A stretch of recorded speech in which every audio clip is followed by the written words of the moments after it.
Hello everyone आमी प्रियंका आमार এই চ্যানেলে তোমাদের সবাইকে স্বাগত। কেমন আছো সবাই? আশা করছি সবাই ভালো আছো আর আমিও ভালো আছি তোমাদের আশীর্বাদ আর ভালোবাসায়। আজকে আমি আমার আরেকটা রেসিপি নিয়ে এসেছি মশলা ডাল। তো দেখে নাও কি করে আমি এই মশলা ডালটা বানিয়েছি একদম ঘরোয়া উপকরণ দিয়ে। প্রথমে আমি অড়হর ডালগুলোকে ভিজিয়ে রেখেছিলাম আগে থেকে।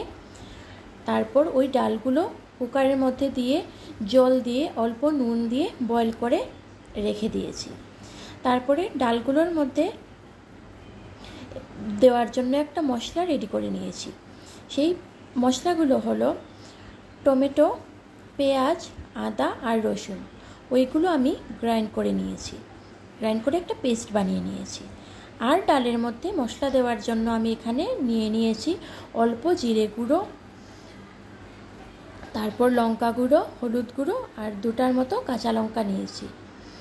তারপরে এখানে কড়াইয়ের মধ্যে অল্প তেল দিয়ে এলাচ ফোড়ন দিয়ে আগে থেকে যে টমেটো, আদা, রসুন আর পেঁয়াজের পেস্ট করে রেখেছিলাম ওই পেস্টগুলো দিয়ে দিলাম।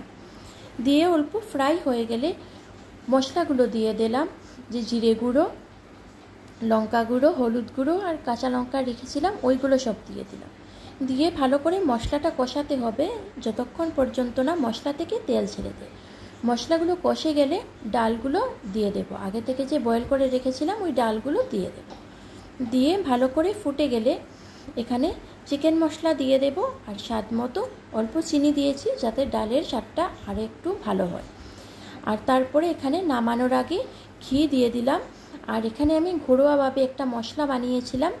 এই মশলার রেসিপিটা আমার চ্যানেলে দেওয়া আছে, তোমরা চাইলে এই মশলার রেসিপিটা দেখে নিতে পারো। এই মশলাটা দিয়ে নামিয়ে রুটি পরোটার সাথে খেতে পারো এই মশলা ডাল। বন্ধুরা, তোমাদের যদি আমার এই রেসিপিটা ভালো লেগে থাকে তাহলে লাইক, শেয়ার অ্যান্ড সাবস্ক্রাইব অবশ্যই করো। আর আমার পাশে থেকে আমাকে এগিয়ে যেতেও সাহায্য করো। বন্ধুরা, তোমরা যারা আমার এই চ্যানেলে ভিজিট করেছো বা পরবর্তীতে ভিজিট করবে, তোমাদের সবাইকে অসংখ্য অসংখ্য ধন্যবাদ।